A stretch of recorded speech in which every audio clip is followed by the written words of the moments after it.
Well, una-una, papasalamat ako sa tiwala sa at for considering me for such a very important committee, Blue Ribbon. No? Kaya lang, alam ko limitasyon ko, mas marami ang tingin kong mas may kakayanan ang mag-lead ng committee. Sino po naisip? Mas marami ako.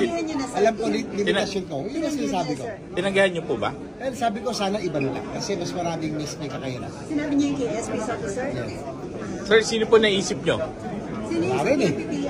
Sana reconsider ng SMT kasi nagka ano naman nagka-liwanagan eh. So, I don't know. Ewan ko, pag-usapan na sila sa majority talks tomorrow. Mas gusto niya naman na dito siya. Pasisin. Kasi walang may gusto ngayon sa ngayon eh. So, tsaka nagkaliwanagan naman eh. So, wala na mga sama na loob, sir? Wala naman. Tingin ko kami, wala. Sa amin wala. Yun lang.